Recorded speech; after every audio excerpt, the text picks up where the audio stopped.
Hey guys, this is John with Crafted Shutter, and it has been a good long while since I've produced a video for the channel. That doesn't mean I haven't been busy, because as a full-time stock producer, I'm either shooting, editing, or keywording. And that is how my life works. Shoot, edit, or keyword.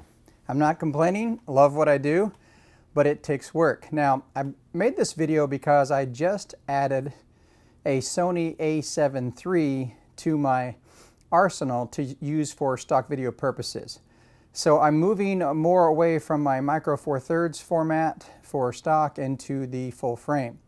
Now this is not new to me. Full frame is not new to me. I've shot on a Canon 5D Mark II for years. I didn't like the way the technology was progressing on the Canon, so I jumped on the Olympus ship, and I still have my Olympus EM1 camera right here. It's a fantastic little camera. And so why did I switch then if it's such a great camera? And it is, and it can produce great commercial value. I have used it and produced thousands of dollars worth of commercial work on the Olympus EM1. And a couple reasons why I switched.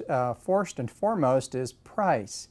The rumored new upgrade to the EM1 Mark II, that's the Mark I, is rumored to be around $3,000 and to be quite a bit larger because of the included grip on the camera. I can't see paying, I got this A7 on B&H used. I got it for a great price.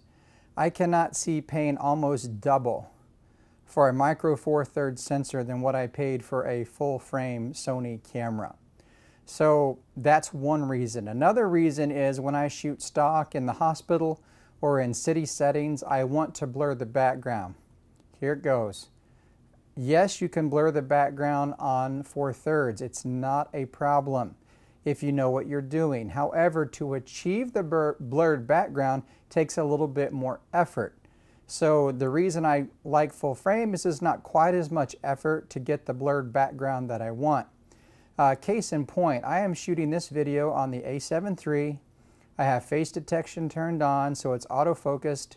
It's a Rokinon 1.4 aperture lens.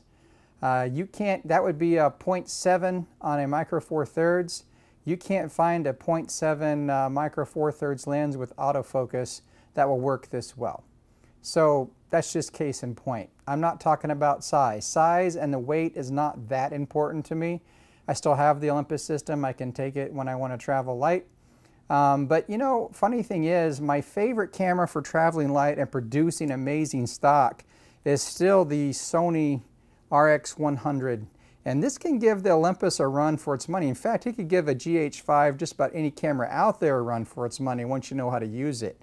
So if I want to travel light and want to grab some stock footage and some photos and not be noticed, this little monster is fantastic. I've been using that for a few years now, and that camera has produced me thousands of dollars worth of stock footage and photos already. I've also shot a fair amount with the Sony RX10 II, and this is my weather cam that I use usually if I'm going to go outside or sports or whatever. I like the zoom lens on it, slow motion. I use it for that. It's my more all-rounder for outdoor use, so if it's going to get wet because it's weather sealed. Right now I'm going to show you some pictures that I took with the A7 Mark III here. I had a bit of a flu bug, but we had some snow here in the south. We got a foot of it almost in Hendersonville, North Carolina, so I drug myself out of bed and went with my family sledding and used the Rokinon 1.4 lens. Every picture you see that I'm going to show here was shot at 1.4 aperture. And so I just want to show you what that looks like and what the pictures look like, and we'll do that right now.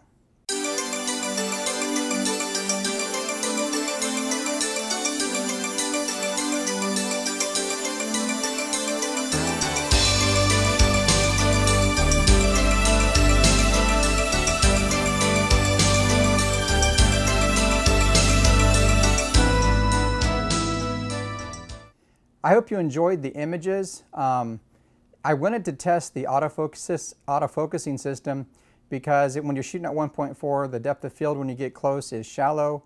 And I want to say the eye autofocus is amazing on the Sony cameras. Another reason why I bought the A7 III, easier depth of field, price, and for me, low light. Sometimes I'm shooting stock in low light or would like to shoot some stock in low light, and I can say that the Sony A7 III just absolutely kills it in low light. I am floored by the quality that's coming off of this sensor.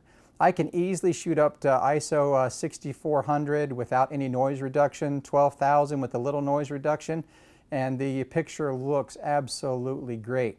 And this allows me to shoot 120 frames a second in low light and still keep it looking clean. That's great for me. So that's another reason why I bought the camera. It's not better than any other camera. I mean, the Olympus, it's not better than the Olympus. Joe Elderman shoots on the Olympus EM1 Mark II, produces amazing commercial work. It's not always the camera, it's just why you buying the tool and what are you buying it for.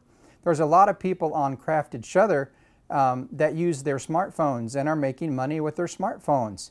And the more they work at it and the better they get at it, the more money they're going to make with their smartphone. So, you know, keep an open mind and always ask yourself why you're buying something. I ask myself that a lot. So this purchase was not made on a whim. It was made with a lot of thought in mind of what I wanted to do and what I wanted to offer clients on my commercial work as well when I go out to shoot photos as well as videos. I don't mind any comments below, but that's the reasons why I bought the system and enjoying the Sony A7 III. It's a well-made camera. I know the lenses are bigger on a full frame. I know it's not quite as light as my Olympus. I know all that. I'm not buying it for that reason. I'm actually very happy with the tech, with the color science, with everything that I found on it. It's much better than the other Sony bodies I had looked at in the past. So if you're on the fence about buying the camera, I can say that I highly recommend it. Now, I don't have any affiliate links. My channel's not big enough. I had an Amazon account. They said I wasn't big enough, so they didn't allow me to affiliate anymore. You're welcome to use the links if you look through other my videos. I just don't get anything for it. There are lots of places out there you can buy the camera. So be sure and look around like I did. Maybe you can find one used for under $2,000, a good bit. That's a great deal. Also, I want to encourage you to check out my crafted stock. I watch my other videos. I'll link to the video at the end of this on how to shoot stock. That's what I do for a living. So when I'm talking about cameras, I use my cameras a lot. I know the difference, the difference between Micro Four Thirds and full frame. And I know Canon, Sony. I haven't shot a lot of Nikon. Don't know why. I started with Nikon for a little bit, but never really latched to it. Nothing wrong with Nikon. All of the manufacturers produce amazing cameras. What you need to focus on is the vision that you have. So if you have no vision, I don't care what kind of camera you have. If you have a $35,000 camera and can't produce anything good with it, then who cares? No one really cares what you're shooting with. No one on the stock sites goes looking through the specs of the camera. They just want to make sure they can get what they want for the project they're working on.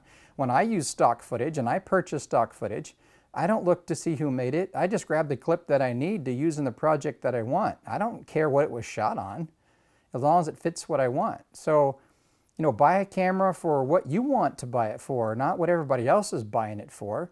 And if you like to travel and move around quick, then maybe you just need the Sony RX100. If you want interchangeable lenses and play around a bit more, maybe a Micro Four Thirds. If you want to go a little bit more commercial and have a little bit better low light, then get the Sony A7 III. Learn your craft, have fun with it. That's what I'm trying to get across, and that's going to help you grow the fastest. I hope you found this helpful. Please leave any comments below. I will try to continue to make more videos. Like I said, I am about snowed under. I will leave a link below to the Black Box. You can sign up to Black Box for stock, and it will distribute your clips to 5 sites at one time. Video Blocks, Shutterstock, Adobe, Pond5, and there is one more, 4 or 5 sites that it will submit to for you, and it's a great time saver if you just want to dabble. I highly recommend Black Box, and that is an affiliate link below.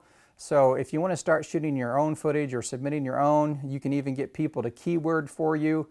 I take care and curate a lot of clips for people, so I cannot take any more at this time. I am booked up and taking care of the artists that I serve on the platform, but man, it's a great platform, so don't hesitate to check that out. Thanks for hanging around, and we'll see you in the next video. Take care, and hey, don't forget to subscribe. I appreciate it.